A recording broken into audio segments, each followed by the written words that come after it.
There have been many moments in the last several years that have caused people, even those who are politically or culturally on the left, to have a wake-up moment, now referred to as being red-pilled. With the skillful aid of Deconverted Man, I will attempt to document those fateful events as well as the issues that surround what have become known as social justice, identity politics, intersectionality, and more. So strap yourself in, but please don't enjoy the ride. Please share with us in the comments below the event that woke you up to social justice nonsense, and tell us about your own red pill moment. We'd love to hear from you.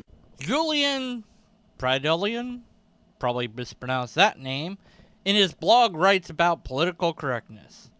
Political correctness is the avoidance of forms of expression or actions which can be used to offend, exclude, or marginalize or insult groups. It's a term thrown around a lot, often by right-wing commenters. Often PC is used as a weapon against those on the left, who they accuse of sidestepping problems by coding them in soft language. The left, according to these commenters, avoid dealing with issues by being PC, and thus not allowing people to have, quote, open and honest debate, end quote. By negating open and honest debate, PC is immediately imagined as a movement which seeks to hide problems under a Fox sensitivity. He goes on to note the social change that political correctness has achieved regarding civil discourse in our modern society, and to a large degree, he is correct. It is no longer acceptable in most of the Western world to openly espouse bigoted ideas or single out a group of people based solely on accident of birth. Do we have the PC movement to thank for this, or maybe the constant progression of ideas that came out of the Enlightenment, or perhaps some combination of these and other factors? We may never know. Julian basically says that political correctness has become the bane of existence of conservatives and old white men who control everything. Once again, he touches on a small nugget of truth, but we have seen and will see in this video that the overreach of PC police has created a backlash from the left. People have had their red pill moment who, up until that point, had considered themselves liberals and or progressives. One of these major waking up moments came for many in 2014 on an episode of Real Time with Bill Maher. For those not familiar with this waking moment, Sam Harris was a guest on Bill Maher's show to talk about his new book. Ben Affleck appears to have been ready to pounce on Harris for holding views about Islam. So the other thing we want to talk about, of course, is that you and I have been trying to make the case, I have anyway, that liberals need to stand up for liberal principles. This is what I said on last week's show. Obviously, I got a lot of hate for it, but all I'm saying is that liberal principles like freedom of speech, freedom to practice any religion you want without fear of violence, freedom to leave a religion, equality for women, equality for minorities, including homosexuals. These are liberal principles that liberals applaud for, but then when you say in the Muslim world this is what's lacking, then they get upset. Yeah. Well, liberals have really failed on the topic of theocracy. They'll criticize white theocracy, they'll criticize Christians, they'll still get agitated over the abortion clinic bombing that happened in 1984. But when you want to talk about the treatment of women and homosexuals and free thinkers and public intellectuals in the Muslim world, I would argue that liberals have failed us. And the crucial point of confusion, thank you. Thank God you're here. Yeah. Well, I mean, okay. But Islam at this moment is the mother lode of bad ideas. Jesus. So we have That's ideas just a fact. like blasphemy. It's an ugly apostasy. It is basic liberal. Well, let me unpack it. Despite Sam Harris and Bill Maher making an attempt to engage intellectually on the subject, Affleck decided to drag an honest debate into a PC attack and labeling, a method used to shut down the discussion and silence those who disagree with them. Well, no, It really isn't. I'm not denying that certain people are bigoted against Muslims as people, and that's a problem. Big of you. But the But why are you so hostile about this Because concept? it's gross. It's racist. It's gross. It's racist. Jeffrey Taylor for the Quillette writes this: "It's gross. It's racist," exclaimed Ben Affleck on Bill Maher's Real Time in October 2014, interrupting the neuroscientist New Atheist Sam Harris. Harris has been carefully explaining the linguistic bait and switch inherent in the word Islamophobia as intellectually ridiculous, in that every criticism of the doctrine of Islam gets conflated with bigotry towards Muslims as people. The result: progressives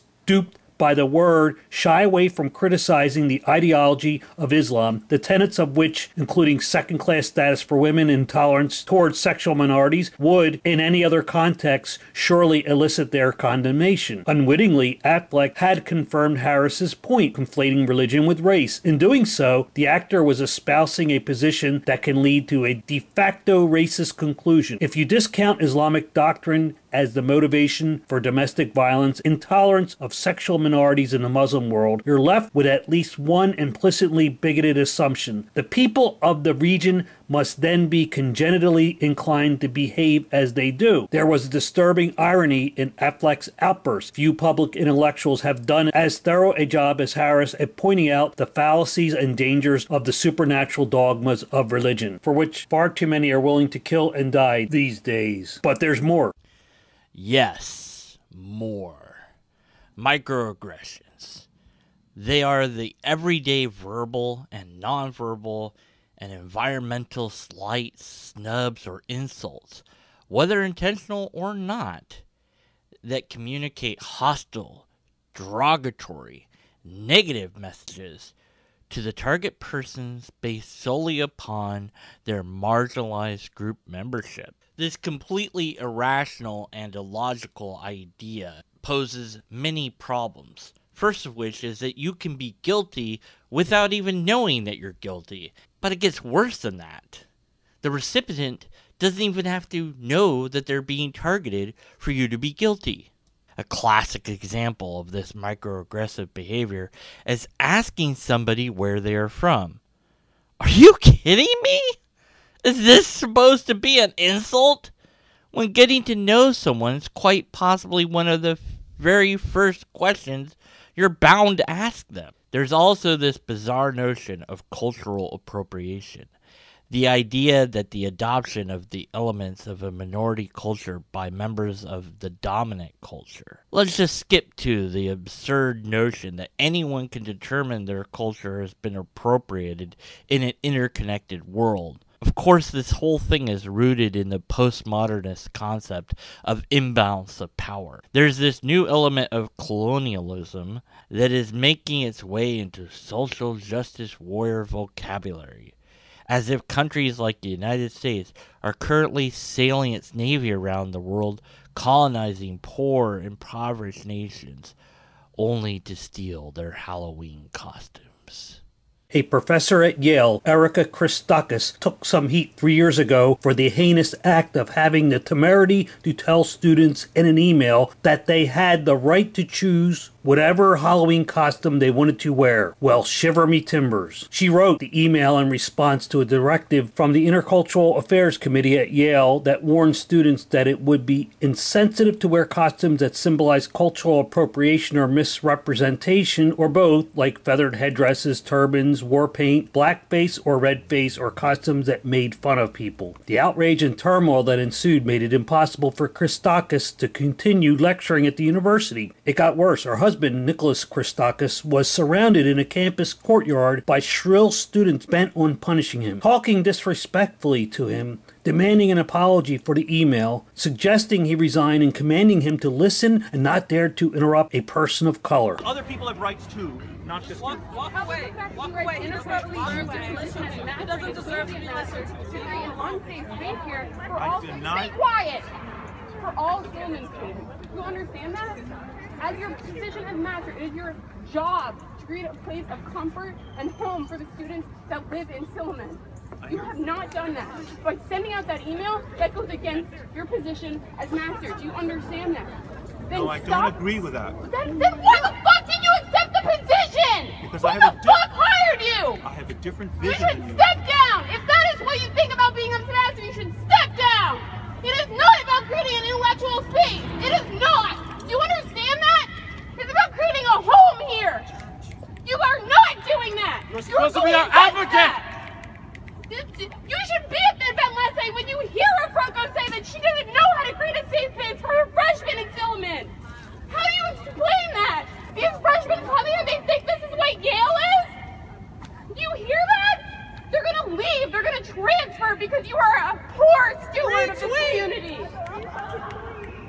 cannot sleep at night. We're out. You're disgusting. Here are a few moments from that exchange. Notice the irony of the first student in this exchange having a problem with Christakis characterizing the coddling of students, but he is forced to coddle her. This student is sad that her college is no longer a safe space. Notice that Christakis' warning of the dangers of identity politics. That has been the biggest thing that I've heard. That has been my biggest reaction from this email, is that you're not listening. You're hearing us say things, and both of you have gotten incredibly defensive. You're retweeting things saying Obama thinks we're coddling the American mind, and you retweet it from the Silliman account as if that I want that information to be associated with me. I came to Silliman, I moved in here my freshman year, and it became my home. I give tours every day, not every week, and have to stand here in the courtyard and say, this is my home, I live up there, my master's there, my dean, I love my college. And I can't say that anymore because it's not a home. It is no longer a safe space for me. She knows him well from class, but is unable to form an opinion of him outside of his identity as a straight white male. I'm talking to her now, right? So as I was telling you, I'll speak up a little, so I won't yell at her. Is that fair? That's fair. All right. Okay. All right. So what I wanted to tell you, Michaela, is that you have spent time with me. You've been in class with me. You had all those experiences that you described. And what's amazing to me is, despite all of that, you weren't able to form an opinion of me as a human being and what my beliefs are, and to see the extent to which they're in agreement with your beliefs. That you seem to think that somehow I don't agree with the content of your beliefs. And that's not what's happening from my perspective.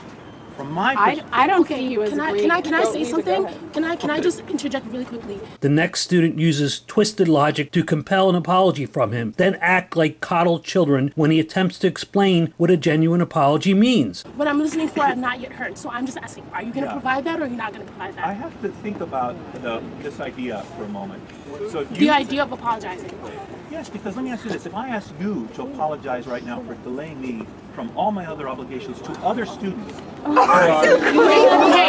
question is, let's say I was toddling for 3 hours on cross campus. I'm just saying, the fact that you asked for an apology doesn't mean that the other person, instantly has to say yes. Okay, so the person has to think about what it is that you're asking for. Okay, so then my question is, what is the? Tell me what it is. Okay, my question. Okay, if I'm in a courtyard playing games, right, and I'm kicking around a soccer ball, you happen to be walking in the path. I kick the soccer ball, I break your nose, right? Isn't it? You are experiencing pain right now, physical pain. Yes. It is I need to apologize because I have caused you pain. That doesn't matter if I feel like I need you. Okay. So that's the thing. My larger question then to your question is what is the role of an apology, right? An apology is in order when someone has been hurt, whether you inflicted that pain accidentally or on purpose, right? So I think that we're not debating whether it shouldn't be a question as to whether you owe us an apology. I mean, even if you were like a stellar human being, right? You did everything right, but then one day you fucked up. That one time fucking up is enough to apologize to the person that you hurt. We're not making a larger judgment about who you are and your character and what you believe in and what beliefs you hold. You can hold a belief and then still go back on that belief. All right, that doesn't mean that you less hold that belief. You see what I'm saying? So it's not okay. Perfect. So then that means you owe us an apology because you hurt us, regardless of whether you hold similar views or whether you intended to, or whether I didn't mean it, or whether I'm sorry, I misspoke, I misworded the email. That is irrelevant. What we want now is a response and a moving forward. Not I meant this. No, I don't think you understand me. Okay, it doesn't matter if I understand you. The net effect is this. It doesn't matter if you understand me. Well, you had me until there. All right. Okay. Fine. You had me really until there. I'm looking at her and I'm listening very carefully, and it goes deeper than that. I know it's deeper than that. So then apologize. I want to make sure. I don't understand. What is the issue? Can I say? I'm sorry. You guys say that you have conflicting principles, right? Yes, you believe in the principles. Let me finish this, please. I'm sorry to bring up like this.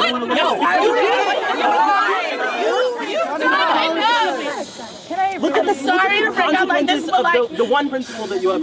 Okay, can I ask you, what is so hard for you to say those words? What is holding you back from that? I don't understand. Do you need to know what you're apologizing for? Is that what your inherent discomfort with saying these words is?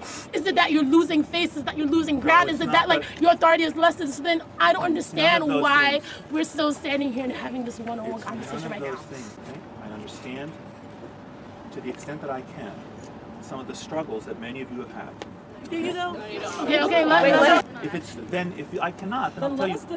Let us define our If own I cannot, experiences. Let us tell you if you're being racist. Okay, no. Hold No, on, actually, one that second. is actually how it works. One second. You don't Let get me say to something define else. it for us. So I have a vision of us as people, as human beings, Yes. that actually privileges our common humanity. That is interested not in what is different among us, but what is the same. Okay? And so we all have the capacity, I believe. Okay, so you. So Let me you're finish saying- one sentence. I believe even though I have a different life experience than you, even though I have a different skin color and gender than you, I believe there are parts of your experience that I can understand as a human But you being. know how many?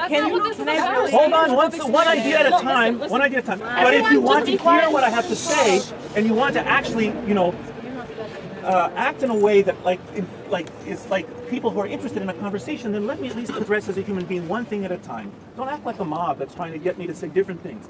Like I was just saying, I have a vision of ourselves that unites our common humanity.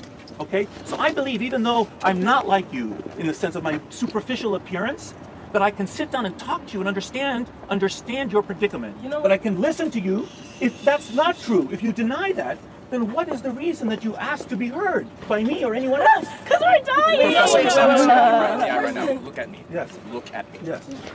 Do you understand? You and I are not the same person. We're humans. Great. Glad we understand that. But your experiences will never connect to mine. Empathy is not necessary for you to understand that you're wrong. Okay?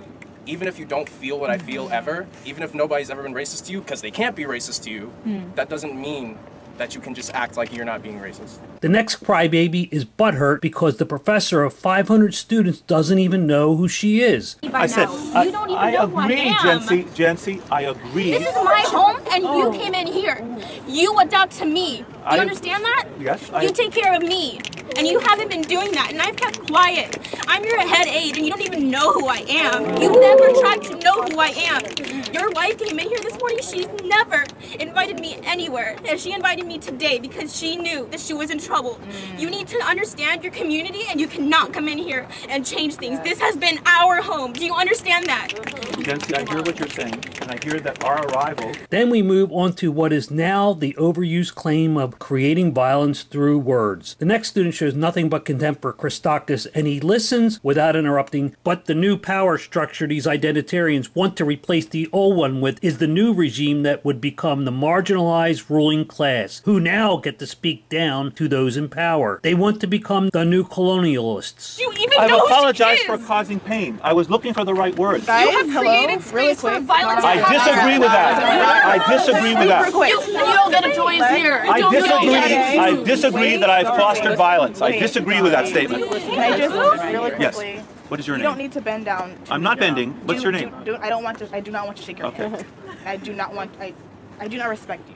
I don't hear that. I'm looking at the smirk in your face, and I'm disgusted. Okay. I am sick. And I'm sick watching them argue with you. After we've been standing outside literally for at least 5 to 6 hours between you and Holloway.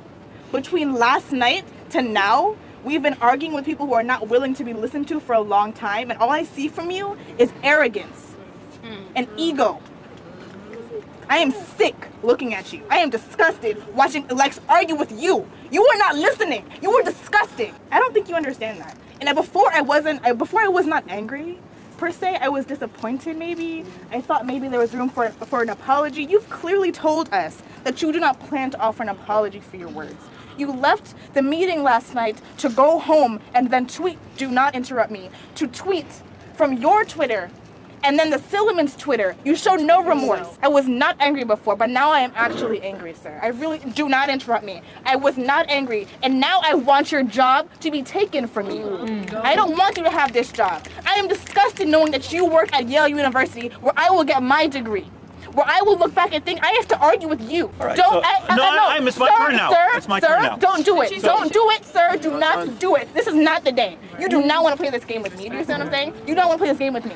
Okay? Understand that. Look me in my face, first of all, and understand that you are such a disappointment to this university, to your students, to yourself, to the things that you claim to agree with. Someone speaks, you listen. You do not cut them off. You do not do these condescending gestures. You do not smirk. You look them in the face and you wait. You wait until it is your turn. It was not your turn, sir. It has never been your fucking turn for a long time. You've had your turn. You had your opportunity to apologize to these people. You had it, and I'm sick that they're still waiting for it because you're not going to give it to them. In the last 50 years, science has put a man on the moon, cloned a sheep, decoded the human genome. And yet, sadly, the white heat of the 1960s seems to be treated as a white elephant today. What colour do you see, guys? In the thing, it looks most okay, it's blue, yellow, and A prejudice against science is evident in schools. Physics A-levels have halved in the last 25 years, chemistry fallen by more than a third. University departments are closing all around the country. And last but not least... This is a betrayal of the Enlightenment. The fundamental problem, I think, lies with the fashion throughout our educational system to teach students to value private feeling more highly than evidence-based reason. This is rooted in the postmodern relativist agenda. For relativists, scientific truth is just a patriarchal Western orthodoxy that, like the old Roman Catholic Church, stands in the way of other equally valid outlooks on the world. Feelings over facts. Why are we being told that what you feel is more important than, say, a biological reality? For centuries, civilized people have endured a constant drumbeat from religious institutions that dogma is far more important than reality. There are famous examples of people who were tortured or murdered for daring to challenge the prevailing orthodoxy of their time. One such person is named Giordano Bruno, and he was burned at the stake for his views. Fast forwarding a few centuries, we find that some still use religion, sometimes tied to right-wing ideology or left-wing ideology, to deny what most of us consider as manifest. Things have changed. We're witness to the new Puritans, and although mostly secular and normally progressive, these folks are collectively known as social justice warriors. They make stark claims about reality, a reality based on their feelings, which apparently are now considered knowledge. This brand new religion of feels is based on twisted logic and contorting concepts to fit their perceived reality. There is a new school of a logic that says women can have a penis. Why not? Why not? I mean, sure, of course women can have a penis. That makes perfect sense. The verb of your argument is that we should all be a bit relaxed about gender and accept that now in this day and age your identified gender does not necessarily match your physical characteristic. And I think on the whole that's a good thing. And I've got a friend with a daughter at an American university, a daughter who's rooming with another woman who has a penis.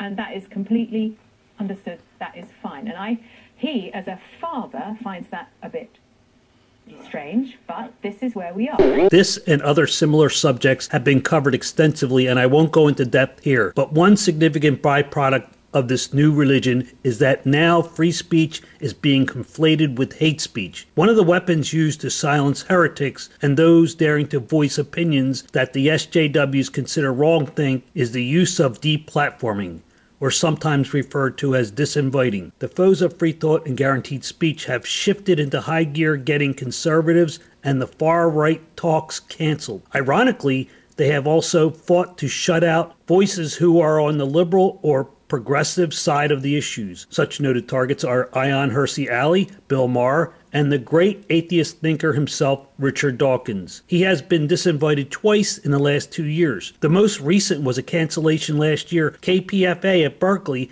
nixed the event because of supposed abusive speech against the crybaby religion of Islam. The reality is that Dawkins merely criticized Islam as he does with every other religion, but the morality police say that this is Islamophobia, because Islam is the new protected species of the regressive left. Dawkins, in his own words about the incident. I don't like the word Islamophobia. I think it's an invented word which is much overused and misused.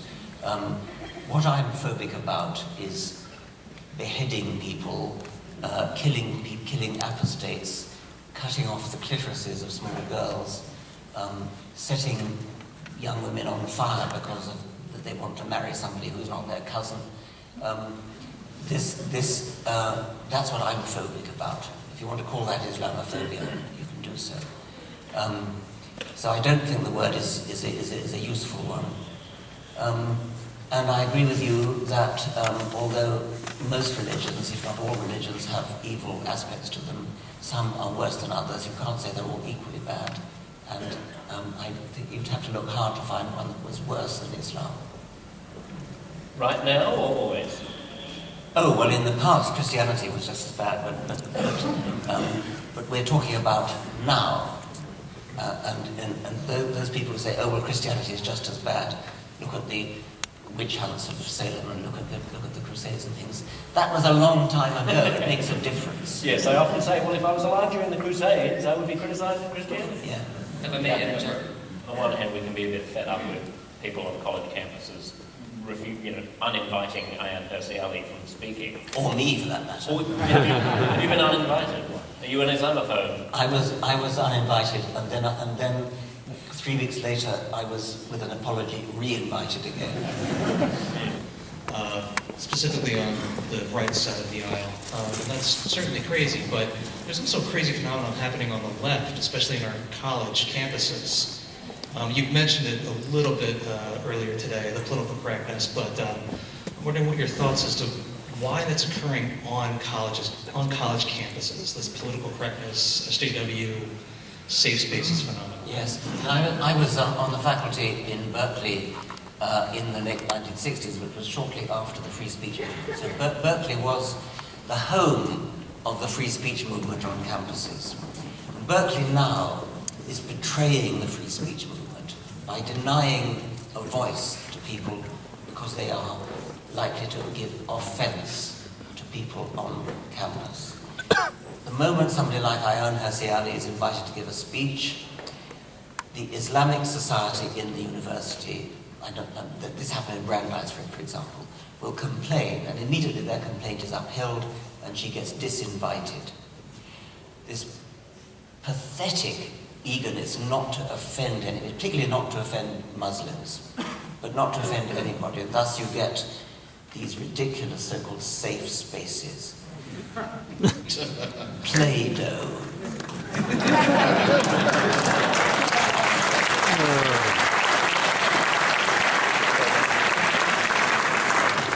Puppies and kittens to play with in case. What on earth is a university for?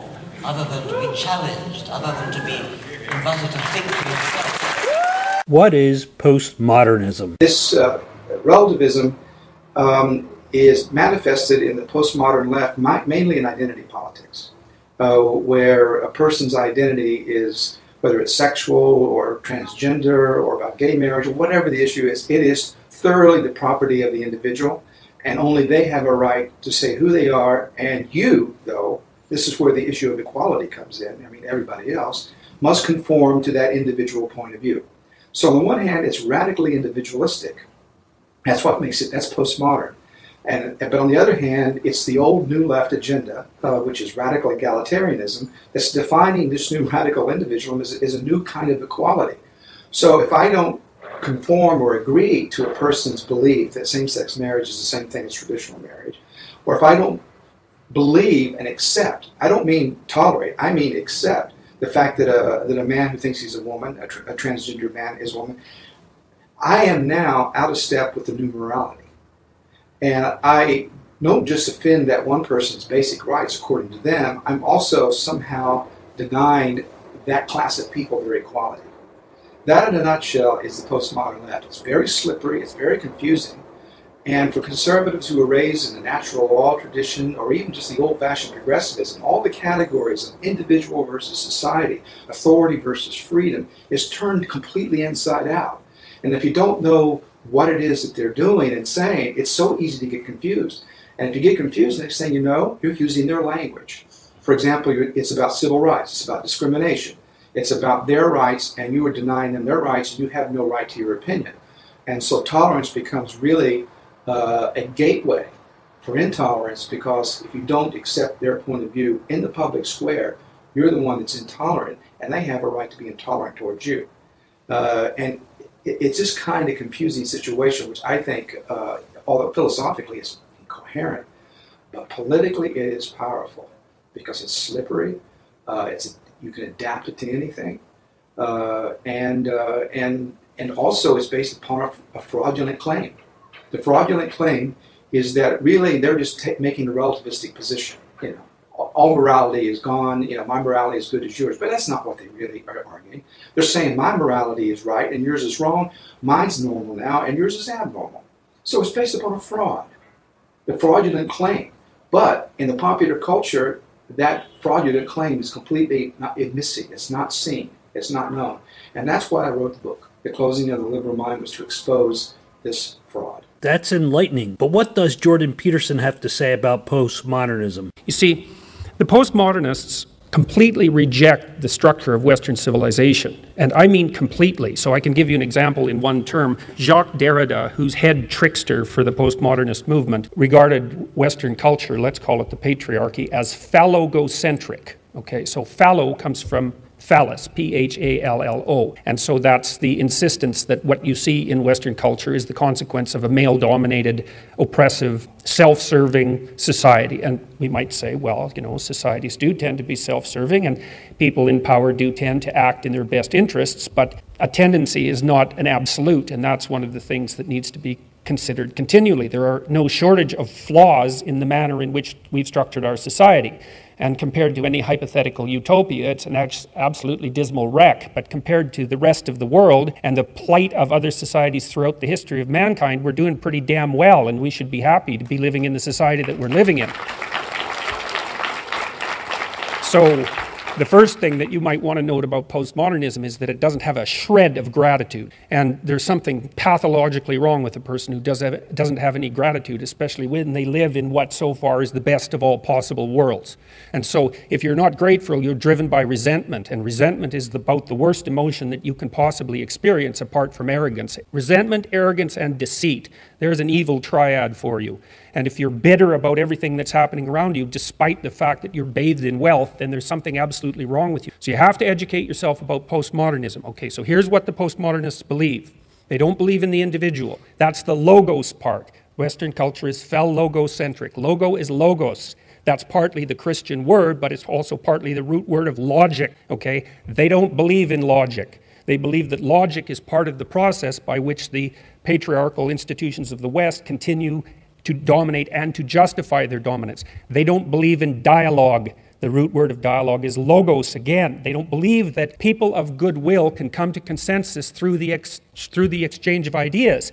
They believe that that notion is part of the philosophical substructure and practices of the dominant culture. So the reason they don't let people who they don't agree with speak on campus is because they don't agree with letting people speak. You see, it's not part of the ethos. Okay, so what else do they believe and not believe? They believe that since you don't have an individual identity, your fundamental identity is group fostered. And that means that you're basically an exemplar of your race, hence white privilege, or you're an exemplar of your gender or your sex or your ethnicity, or you're an exemplar of however you can be classified so that you are placed in the position of victim against the oppressor, because that's the game. And it's a post-Marxist sleight of hand. Identity politics, also called identitarian politics, refers to political positions based on the interests and perspectives of social groups with which people identify. With the regressive left, identity politics seeks to divide us into smaller and smaller tribes that becomes more sectarian than cohesive. Whereas the work of social activists for generations have strived to bring us together as one people, identitarian leftists seek to create a wedge that can destroy any gains made in the past, achieved often through great sacrifice and loss to civil rights leaders, their families, and followers. Some consider identity politics, along with intersectionality, as a postmodernist strategy to dislodge the evil straight white male patriarchy that supposedly dominates everything. The esteemed Professor Gad Saad gives us some insight on this very subject. Hi everybody, this is Gad Saad for the Sad Truth. Some of you may have heard of this concept of the progressive stack, which is basically identity politics on steroids. The idea is that who gets to speak when is determined by their basically their hand in victimology poker. So if you are a trans, black, Muslim, non-abled person who identifies as other kin, then of course you are going to get to speak first. If you happen to be a white male named John, and if your last name is Smith, shut your mouth, white boy, you're last on the list. So it's a very liberating movement whereby who gets to speak depends on exactly what Martin Luther King dreamt we would get rid of. And so I'm sure that his spirit is very proud of the trajectory that's been taken by the progressives. But the reason why I'm introducing all this today is because I saw earlier today on my Twitter feed a retweet from a person with the following Twitter account, Spookani, and she's apparently a teacher, and her tweet, which now has made its is making its round on the internet, is the following: I will always call on my black women students first. Other POC, meaning people of color, get second tier priority. WW, which I'm assuming means white women, come next. And if I have to, white men. This is a person who tweeted this. What's important to note here is, did she feel any reticence at tweeting this out, or did she think that she was on the right side of the issue? Clearly, she thought that she's on the right side of the issue. She is, again, to use a term now that's become perhaps overused, she is engaging in virtue signaling precisely because she's thinking that she is going to be lauded for her wonderful progressivism. Salon.com tells us, time to give up on identity politics. It's dragging the progressive agenda down. Identity politics has only served to disempower the left and fuel the rise of white nationalism. Can we move on? They ask. Liberals have been on a relentless mission to transform people's souls, to rid them of impure ideas about race and sexuality. This is because liberals are rhetorically dedicated to pursuing a goal which can never be realized in practice, i.e. the complete self-realization of each identity. This should be evident across many different dimensions. The more a particular group becomes validated in the broader culture's eyes, the less it feels satisfied with the recognition, and the more it feels it needs more of that rush of acknowledgement and credit based on identity alone. There is no end to it. By this time, 2 years ago in 2016, if you weren't wakened or red-pilled by the overreach of the authoritarian left, then the train wreck of invented gender pronouns being enforced by law in Canada's Bill C-16 might have done it for you. Jordan Peterson intelligently puts the issue of forced use of contrived gender pronouns into perspective as an argument about sexual politics. He says that totalitarianism starts with the restriction of freedom of speech. This is the famous talk he gave way back before he became an international hero for free speech. The regressive left has propelled him into fame on the world stage. Right. So there's a reason I'm defending freedom of speech. And the reason for that is quite straightforward. The reason I'm defending freedom of speech because that's how people with different opinions settle their opinions in a civil society. And if we lose that, we'll lose so much you can't imagine. Now here's what's happened with Bill C-16 and the surrounding legislation. Free speech is the mechanism by which we keep our society functioning. It's a consequence of free speech and the ability to speak. People can put their finger on problems, articulate what those problems are, solve them, and come to a consensus. And we risk losing that. Now, you can say there should be reasonable restrictions on free speech, and that's the case. You shouldn't be allowed to yell fire in a crowded theater. And reasonable people can discuss and debate what those restrictions should be. But we can't debate the fact that putting restrictions on free speech is something dangerous beyond comprehension. And that's what we're faced with. Now, we've had laws passed in this country that regulate what people can say. What people can't say. And that's reasonable. But it seems to me that we're in danger of crossing a line. with Bill C-16 and its surrounding legislation. It's the first time I've seen in our legislative history where people are attempting to make us speak their language. And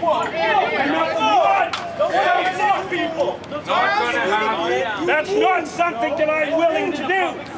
Now, the left, the radical left activists are trying to turn this into an argument about sexual politics.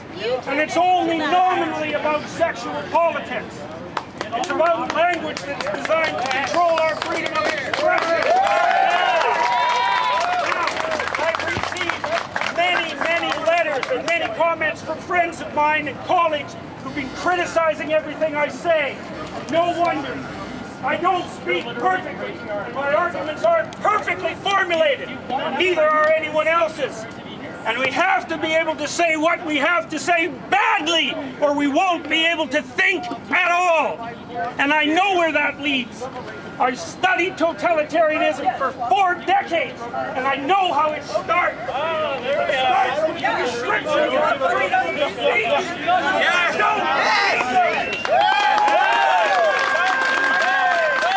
What does intersectionality mean? Well, according to Intersectional Feminism 101 on Tumblr, the term intersectionality was coined by critical race theorist Kimberly Crenshaw in 1989. It is a feminist sociological theory that centers around analyzing and discussing how oppression often intersects, creating unique and varied experiences of discrimination. Originally, intersectionality referred to the discrimination faced by black women. That is not only sexism and racism, but an experience that is more than the sum of its parts. Intersectionality has since been expanded to include the analysis of discrimination faced by anyone who identifies with the multiple social, biological, and cultural groups that are not favored in a patriarchal, capitalist, white supremacist society. So basically, it's postmodern neo-Marxist claptrap. Intersectionality is a term coined in 1989 by legal scholar Kimberly Crenshaw.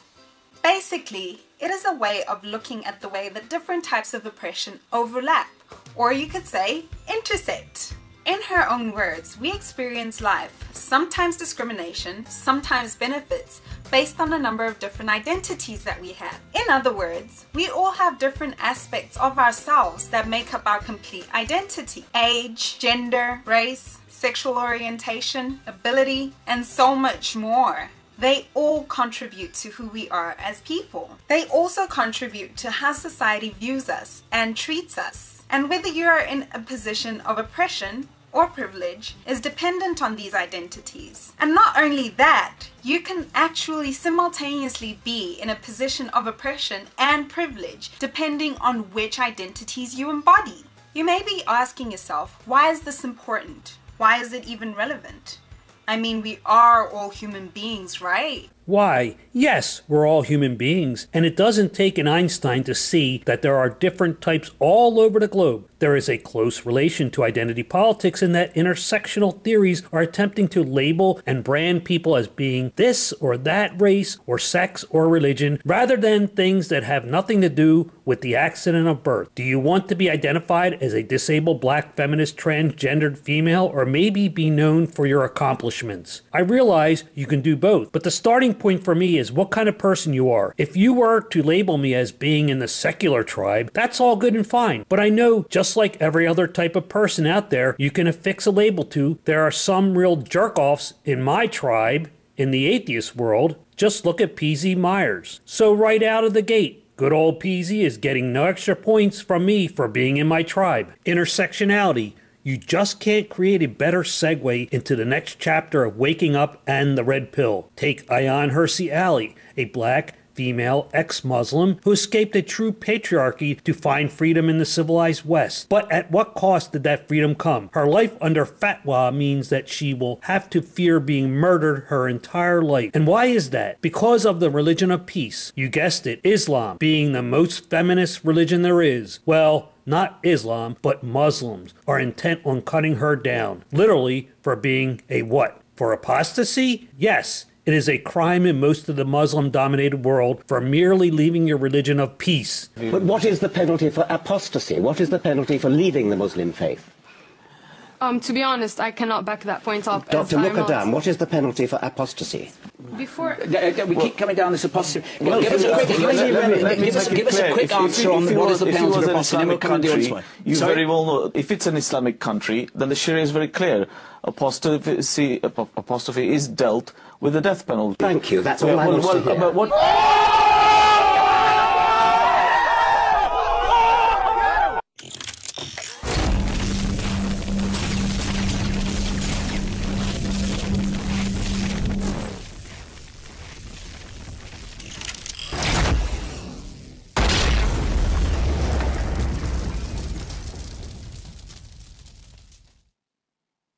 Yes, that's right. And look at this. These people, social justice warriors, third-wave feminists, typically all of them intersectional feminists, spend their lives railing against the brutal white patriarchy of the lawless, misogynist nations like the United States or Canada. Not only do they have nothing to say about the sheer brutality of how women, gays, or non-believers are treated under Sharia law, they bend over backwards and do handstands being apologists for the brutal Bronze Age culture of Islam. They wave things off like female genital mutilation and honor killings or honor rapes as having nothing to do with Islam. It must be their culture. If that's the hill you want to plant your flag into, Slick, then you are saying that their culture is barbaric and backwards and indeed has no connection to modern liberal Western democracies.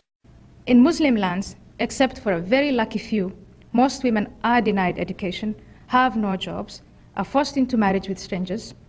In the name of Islam, women are denied the right to their bodies. They cannot choose whether to have children and how many.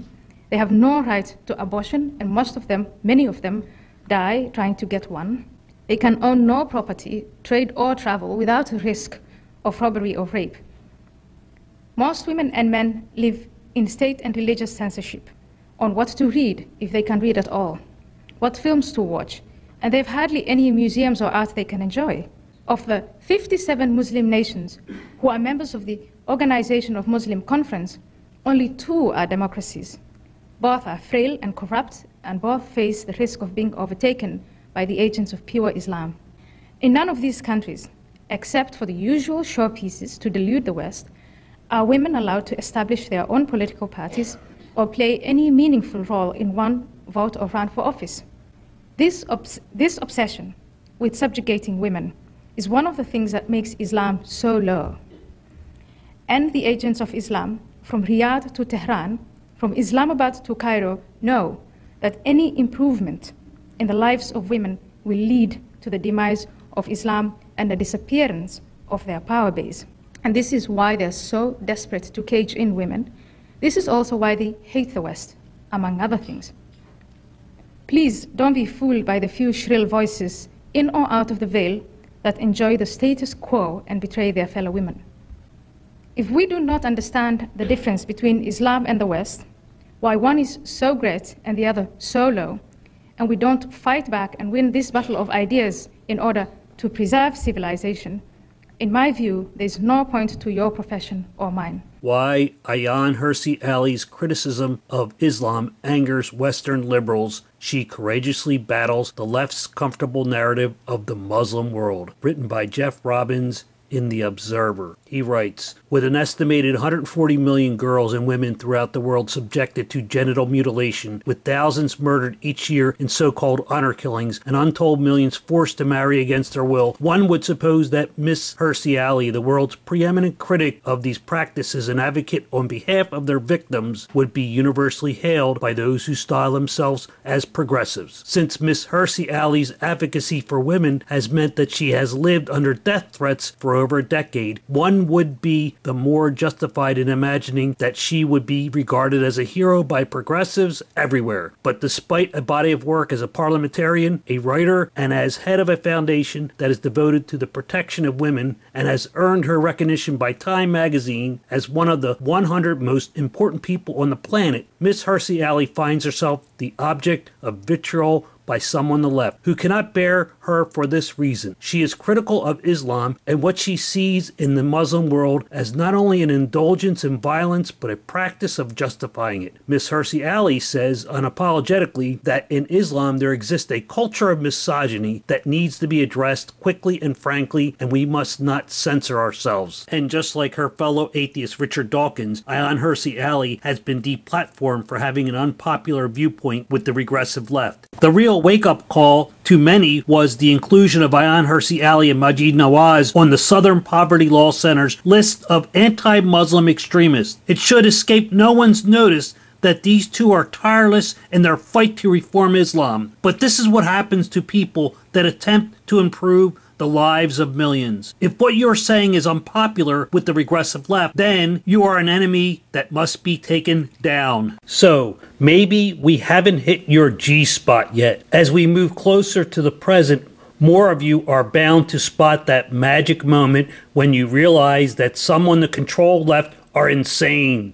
Matty O'Salt on lonerwolf.com writes about victim mentality is a psychological term that refers to a type of dysfunctional mindset which seeks to feel persecuted in order to gain attention or avoid self-responsibility. People who struggle with the victim mentality are convinced that life is not only beyond their control, but is out to deliberately hurt them. This belief results in constant blame, finger-pointing, and pity parties that are fueled by pessimism, fear, and anger.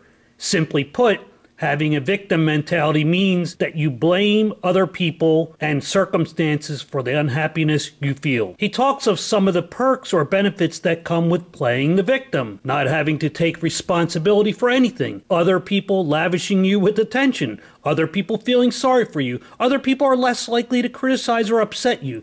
You have the right to complain. You're more likely to get what you want. You feel interesting because you get to tell people all of your stories. It's hard to believe, but there is a darker side to victim mentality. Intersectional SJWs are ridiculed for having a pyramid of oppression, or sometimes referred to as the Oppression Olympics.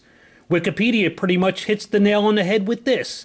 The Oppression Olympics is a term used to describe a one-upsmanship dynamic that can arise within debates about the ideological values of identity politics, intersectionality, and social privilege. They have been described as verbal banter between marginalized groups who are trying to determine the weight of their many intersectionalities of oppression, which are race, gender, socioeconomic status, disability, to determine who has it the worst. While jockeying with each other, often through virtue signaling, who is the most oppressed, there is never any doubt who is the oppressor. If you have the misfortune to be born as straight white male, never mind your actual economic or social status in society, then you, my friend, are the oppressor. As expected, things quickly go off the rails when one group, say people of color, start attacking another group, in this case white feminists, or more recently, trans activists going after straight or cisgendered people, and even gay or lesbians for being transphobic. While many groups celebrate their sameness or group identity by having clubs that celebrate what they have in common, barring white people who are not allowed to do so, as it would be racist, there is a new phenomena of the oppressed group excluding the perceived oppressor from involvement. They do not see this as bigoted or racist, as marginalized groups do not subscribe to the common use of the English language. For example, they say that racism is not just discrimination based on skin color. They say that it is prejudice plus power. So even though many of these powerless, marginalized people are making such claims while studying at elite universities, they do not consider their wealth or their family status as a privilege. That is only for the white folk. Now, Jonathan Butler, the son of a multi-millionaire studying at an American university, knows a lot about the oppression of black people in America. Like how the media just completely demonizes them with completely unfounded lies and slurs. When we see more of local media, it's more of these brash headline statements with black students either being angry with their fists in the air or looking angry, let me say that. Now, Jonathan, I wonder where the media could possibly get such an unfair and unfounded belief. It is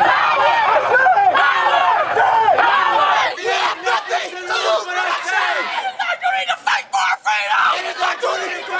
freedom!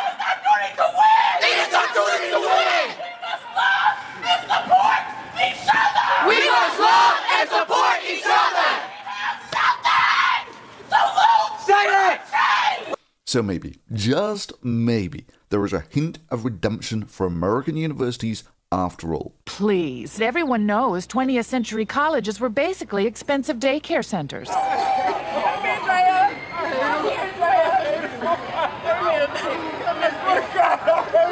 Last year, we saw the left turning on its own many times. In Victimology 101, we saw them eat Rebecca Tuval alive for not being intersectional enough. She had the temerity to conflate Rachel Dolezal's famous interracial case with trans people's claims to be the sex they were not born as. As extreme left as you can get, they had the pitchforks and torches out for her, a straight white woman, basically for not consulting with her betters, you know, people in other more marginalized communities. But one event stands out as red pill a moment as you can get. Brett Weinstein, a professor at Evergreen State College in Olympia, Washington, about as SJW as they come, was pilloried by the students at his college for opposing Not a Day of Absence, where people of color go off campus to show what happens if they are not around, but a day of exclusion for white people. Reading from the New York Times reporting of this event, they write, "This professor's crime? He had the gall to challenge a day of racial segregation." A bit of a background. The Day of Absence is an evergreen tradition that stretches back to the 1970s. As Mr. Weinstein explained on Wednesday in the Wall Street Journal, in previous years, students and faculty of color organized a day on which they met off campus, a symbolic act based on the Douglas Turner wordplay in which all the black residents of a southern town failed to show up one morning. This year, the script was flipped. White students, staff, and faculty will be invited to leave campus for the day's activities, reported the student newspaper on the change. The decision was made after students of color voiced concern over feelings as if they are unwelcome on campus following the 2016 election. Mr. Weinstein thought this was wrong. The biology professor said as much in a letter to Rashida Love, the school's director of First People's Multicultural Advising Services. There is a huge difference between a group or coalition deciding to voluntarily absent themselves from a shared space in order to highlight their vital and underappreciated roles, he wrote, and a group or coalition encouraging another group to go away. The first instance, he argued, is a forceful call to consciousness. The second is a show of force and an act of oppression in and of itself. In other words, what purported to be a request for white students and professors to leave campus was something more than that. It was an act of moral bullying. To stay on campus as a white person would mean to be tarred as a racist. What follows is chaos on campus. The students take control and terrorize not only Brett Weinstein, but the school president, to the point where they do not even allow him to use the bathroom. Intersectional SJWs run amok. The local police are not even able to create a safe environment for the students, and some teachers are asked to stay away from campus for their own safety. Time now for campus craziness, and tonight the title is not an overstatement, it really is crazy. Consider Evergreen State College in Washington and Olympia. Every year the school holds a day in absence. In years past, non-white students symbolically left campus and attended anti-racism events. This year, student activists demanded that all white people leave campus or else. Brett Weinstein refused. He's a professor at Evergreen State, and he called the race-based demand, quote, a show of force and an act of oppression. In response to that, here's what happened. This is not about you. I'm talking about this is all about him. On terms of white privilege. This is not a discussion. You have lost that one. You said some racist. Can you apologize? I did not. Okay. Stop telling people of color the useless. You're useless. Get the out. History could pivot in the direction of the values that you are standing here for. Yeah, resign. What? Resign. You're not resigning. Wow. Professor Brett Weinstein joins us now. Professor, first of all, thank you for coming on. That looks like something, you know, out of Phnom Penh, 1975. Was that, I mean, what exactly was going on there? What happened? Well, what happened is that 50 or so students decided to disrupt the class that I was holding that morning and demand my resignation. Because you wouldn't leave campus because you're white? Well, they imagine that I am a racist and that I am teaching racism in the classroom, and that has caused them to imagine that I have no right to speak, that I am harming students by the very act of teaching them. What happened after the video cut out? Well, that's an interesting story. The campus police apparently showed up outside of the classroom. The protesters then blocked their entrance. I did not call the police. Someone else called the police, and they were concerned for my safety. But when they tried to come into the building to make sure that I was okay, the protesters blocked them. And because the issue of policing is so sensitive at the moment, the police had to run around and find another entrance to the building to get inside and check with me. At the point they did that, the protesters moved on and corralled the president of the college at his office. They extracted some demands from him. Among the demands was that there would be a meeting, well, actually, demands is perhaps the wrong word, a concession, that there would be a meeting at 4 o'clock in a large room on top of our library building. That meeting took place at the end of the day, and believe it or not, it was far crazier than the video that you just showed. This whole story is so over the top that even though we do a lot of these, it's hard for me to believe it's real. So the core demand is that all people of your skin color leave the campus. Your president is a guy called George Bridges. Where was he? Bridges. Why isn't, there he is right there. Why, George Bridges is supposed to be running this school. Why is he allowing a mob to threaten one of his professors? Well, I must say, I have some concern that the story is so strange that it's not even going to make sense to an audience that isn't local to the campus. Dr. Bridges is allowing this mob to effectively control the campus, and they have been in control since 9:30 on Tuesday morning. At this moment, I believe Dr. Bridges is answering a set of demands put forward by the protesters, and they have said that if he does not accept their demands, that there will be violence. I do not know what his response to those demands is going to be, but I know that that's taking place at this hour. He has also told the police to stand down. So although the campus police have a sense of what it is that needs to happen in a circumstance like this, they have been hobbled by the fact that they answer to the college administration, and in fact for several days have been barricaded in the campus police station. Oh my gosh, this is like something out of another country. It's just hard to believe any of this is real. And just our viewers should look this up online, because there's a lot of pieces to the story. It's hard to convey on television. Like many others who are originally on the far left or from the progressive camp, Weinstein joins a growing lineup of free speech, anti-authoritarian left, or in some cases anti-feminist, which brings us to Lindsay Shepherd. It was at this free speech event in Toronto where I first heard of Miss Shepherd. Professor Peterson does an expert job describing what happened to her. I'm going to tell you a story. I didn't know what I was going to say to you guys today, except thank you for coming. But luckily, I was provided with this story. A couple of weeks ago, his teaching assistant at Wilfrid Laurier got a hold of me. Her name is Lindsay Shepherd. She showed a video clip of me that was taken from TV Ontario's The Agenda, which is some of you know, it's a mainstream, very well done mainstream public news affair program. And last year at about this time, I was on there with Theron Meyer and a lawyer from Ottawa whose name I've forgotten, and Nicholas Matt, who is a professor of, or an adjunct professor of gender studies at the University of Toronto, and he claimed famously that there were no biological differences between men and women, and that was actually the scientific consensus of the last 4 decades. Yeah, well, it's not that funny when that's what people are being taught. And not only, I thought it was pretty ironic that I was in trouble at the University of Toronto for opposing Bill C-16, and he could come out on, public TV and say that the scientific consensus is that there are no biological differences between men and women. I mean, anyways, that's just, we're in the upside down, and so that sort of thing is happening all the time. Anyways, Lindsay Shepherd, who's 22, by the way, graduate student at Wilfrid Laurier in Waterloo, showed her little class a clip from that show. And somebody complained to, we don't know how many people, but at least one person complained.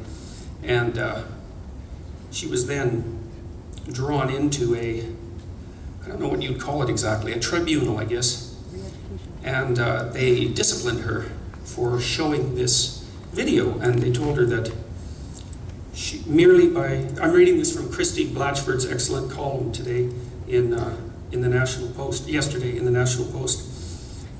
She was informed that merely by showing the clip taken from this televised program I mentioned, that she was legitimizing Peterson's views about genderless pronouns. She's also now been told that she has to submit her lesson plans to her supervisor in advance, that he may sit in on her next few classes, and that she must not show any more controversial videos of this kind.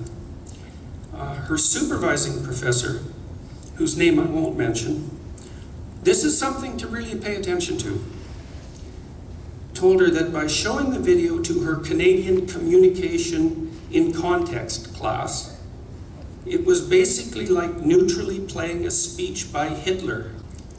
I don't know what to say about that, really. You know, although I don't find it amusing, and I don't take any pleasure in its satiric irony, you know, because it'd be easy to mock it, you know, but it's too serious to mock. It's not amusing. It's not the least bit amusing. It's so hyperbolic that it actually delegitimizes the horror that people feel for a figure as absolutely reprehensible as Adolf Hitler. You don't use that sort of thing casually. You don't use the name of someone who caused the death of millions of people in the most brutal possible manner as a casual insult to fortify your belief in your ideological purity and your moral virtue. As far as I'm concerned, the only way you can describe that sort of thing is as a sin. It's not acceptable. It's as simple as that. But that wasn't really all that happened to her. She was hauled into a meeting with 3 people, a program coordinator, and that was the program on, it was some sort of diversity thing, and the acting manager of the Gendered Violence Prevention and Support Program. We have a lot of administrators like that now at universities, and that's a very bad thing. I went down to New York University a week ago to talk to Jonathan Haidt, and I'll put that video up on my channel in a week or so. And he took me into one of the bathrooms there, and on the wall there was a poster that said that told people that if they heard any bias, I don't know how you hear that, or if they encountered any bias, that they could report that to the bias reporting team, and they would take, the trained administrative professionals would take appropriate action. So, I can't understand how people can do this. I can't believe they can be so historically ignorant as to make these tribunals in universities and haul people up before them. It's like, it's an absolute embarrassment to be associated with universities under these conditions. It's surreal that this is happening. So, they complained or said that she had created a toxic climate. She asked if she was supposed to shelter students from controversial ideas. She's kind of a tough chick, this girl. You know, because there were 3 people on her. She's only 22. It's pretty damn intimidating, you know, when you teach a class and you're doing it for the first time. You're not any older than the students, really. And you're trying to have a discussion about a controversial issue, you know. And that the consequence of that is that you get hauled up before 3 people who are much your senior, powerful administrators, your own professor, and told that you have acted unethically and contrary to the spirit of the academic world, and then that you get reprimanded for it and disciplined. That's a big deal. Anyway, she said, am I supposed to comfort them? And then she said that was antithetical to the spirit of a university. No, it was antithetical to the spirit of the university. It's not antithetical to the spirit of the university at all, really, anymore, because the university has, in many ways, lost its spirit or even polluted its spirit. Shepard defended herself vigorously, explaining that she had been scrupulously even-handed and had not taken a position herself or endorsed Peterson's remarks before showing the video, and that her students seemed engaged by it and had expressed a wide range of opinions. But then she was told that was part of the problem. So her scrupulous even-handedness, which was not denied, note that, was by presenting the matter neutrally and not condemning Peterson's views as problematic or worse, she was cultivating, quote, a space where those opinions can be nurtured. Now, we should pause for just a second to remember what my opinions were and are. The fact that what is partly at issue here, although there are others too, is the concept of safe spaces, which is itself tied directly to trigger warnings, but happening in real time. The notion that there is a possibility that someone, sometime, somewhere in the future can or will say something that poses an emotional threat to a person's deeply held beliefs, or that words could erase the very existence of an individual is complete insanity. The mere concept that words are violence and a person would need to be coddled is absolute nonsense. On every level. If we are talking about someone walking into a trauma center in a hospital and screaming at patients, calling them crybabies, or come up with your own analogy, but we are talking about in the 21st century in colleges and universities, there are actually people that feel it is essential to stifle the exchange of ideas so that they feel safe. It is unbelievable. A college has created a safe space from white people on campus where white students are not allowed. Here are the details. Last week, there were some protests and resignations at Claremont McKenna College. And since then, these safe spaces for students with students of marginalized identities have been popping up all over the campuses of Claremont colleges. And after protesters called for action, the president of the colleges, Hiram Shadash, stated his commitment to providing a permanent safe space for students of color in the near future.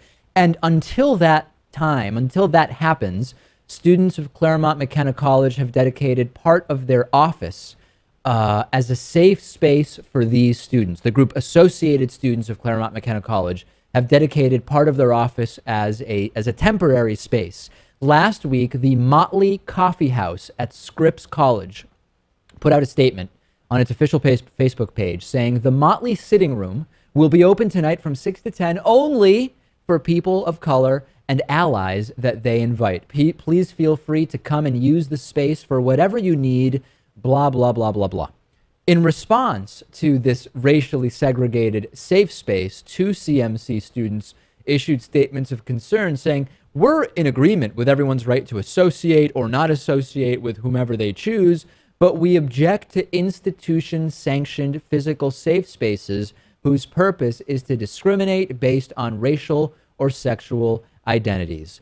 Lewis, my reaction when I read this was, it doesn't really feel to me like it is about equality. Philip K. Dick wrote this: the basic tool for the manipulation of reality is the manipulation of words. If you can control the meaning of words, you can control the people who must use them. The regressive left is driving the cattle further into social justice oblivion. If you, who also happen to be someone on the left, dare to leave the herd on even one nuanced position, which is constantly shifting into hitherto unknown territories, then you are labeled as a white supremacist, racist, alt-right, transphobe, etc. The list of transgressions are growing. What I think it is that the people who, let's just say they're collectively on the left, right? They think that if you defend free speech in this time, that you must hold a very morally inexcusable view. Otherwise, you would see no reason to defend freedom of speech because you'd be in agreement with everyone else who doesn't need it because society is already the way that they want it. And they're already pushing society in the way that they want it to go. So I think that's my assessment of why they make these claims of transphobia, as we saw earlier, Islamophobia, neo-fascism, neo-Nazism, white supremacy. It's like if you defend freedom of expression, you must hold one of these things. Otherwise, you wouldn't care. But of course, we know that freedom of expression is is everyone's right. And biological differences between the sex and the subject of accepted facts or ideas should not be a controversy. But Steven Pinker has become more accustomed to this recently. Instead of me inexpertly telling you what is happening, we'll let Pinker, in his own words, explain not just the issues, but it also comes with a warning. Now, an example of the kind of point that I made that is often taboo in academia is whether the sexes differ, whether men are indistinguishable from women. And I'm going to state, as a fact, men and women aren't identical. There's a lot of scientific evidence that that's true. There's a lot of common sense evidence that that's true. Very few women bosses emerge naked from the shower or masturbate in front of their male employees. I think that's a pretty robust sex difference. And we know that many men do. Now, is that a Nazi opinion? If it is, what you're to say that to acknowledge differences between men and women is a Nazi opinion. First of all, it removes all credibility because it just so defies both common sense and science. And also for impressionable young people who don't know any better, it's saying, well, geez, I guess I'm a Nazi because I believe that. So part of my argument is that kind of equation, that certain beliefs for which there's an enormous amount of evidence are so taboo that we're going to call them Nazi beliefs, is only going to encourage young neo-Nazis or the alt-right more generally. So one of the many reasons that we should be mindful of excessive taboo and demonization of particular opinions is that it could backfire by both sapping the credibility of academia and journalism, if there are certain things that anyone with eyes can see are true but you're not allowed to say, and perversely embolden exactly the kind of people that we want to marginalize. I have not included every person or instance of a red pill moment in this video, but do want to close out this video with quite a shocking and for some a disturbing waking up live on camera of Rose McGowan. Just a few weeks ago at a talk she was giving for her new book Brave, Rose has the courage to open up to the world and tell her painful personal story. Intersectional feminists won't have anything of this and is harassed and heckled by a trans woman in the audience. Ironically, for the subject of the book talk, the trans activist now stands accused by multiple women of unwanted sexual contact while they were between the ages of 12 and 15, and the trans woman was in her late teens and early 20s. But unlike the overeager accusers in the Me Too movement, I am not judging this trans woman guilty simply from an accusation. It is now, unless something has changed in the last few weeks, just an accusation. Bear in mind when I say just an accusation, I'm not belittling anyone's story. It's just that I am not declaring this person automatically guilty because of it, and a sane world would be doing the same. You can see in this clip that Miss McGowan has had quite enough of the intersectional bullying. And trans women go through domestic violence, and you do nothing for them. Trans women are in men's prisons, and what have you done for them? What have you done for women? Lots of things. I've done lots of things too. You don't know my life. Don't sit down. Sit down. Sit down. Enough. Get lost. I am a woman, and trans women. Congratulations. So am I. This is genocide. This is the AIDS crisis all over again, and this is white cis feminism. Shut up. You're so boring. White cis feminism. Don't label me, sister. Don't put your labels on me. Don't you fucking do that. Do not put your label on me. I don't come from your planet. Leave me alone. I do not subscribe to your rules. I do not subscribe to your language. You do not put labels on me or anybody. Step the fuck back. What I do is for the fucking world, and you should be fucking grateful. So shut the fuck up. Get off my back. What have you done? Because I know what I've done. God damn it. I'm not worried. I'm fucking mad at the lies. I'm mad at the stereotypes. I'm mad that you put shit on me because I have a fucking vagina and I'm white or I'm black or I'm yellow or I'm purple. Fuck off. All of us want to say it. I just do. God damn.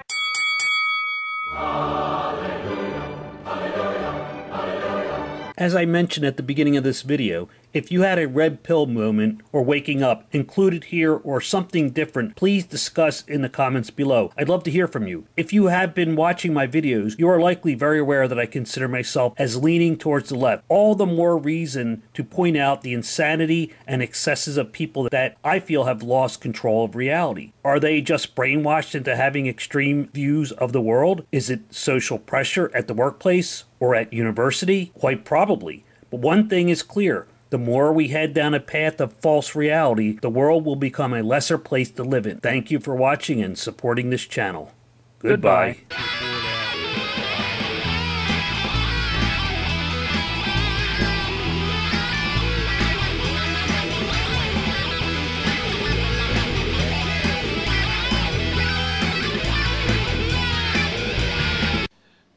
Oh my God, really?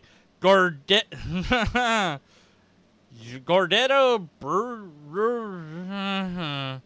Gordino burrito. Ah, fuck this hell. What the hell is this? Oh my God. Dario burrito. Whatever. You know what? I don't even know, man. I don't know. I don't know how to say that word. Jadito burrito? It's close enough. Whatever. I'm gonna keep trying. Bruno. Well, get over here. Guarino blood. Giordano Bruno. What? Giordano Bruno. Giordano Bruno. Giordano Bruno? Alright. Great. Wonderful. Should I leave all that in for him to edit? Yeah, I should. Because I'm gonna be lazy. What was I saying? One such person, oh God, I forgot his name again. Giordano Bruno. One such person, Giordano, oh fuck me. Bruno.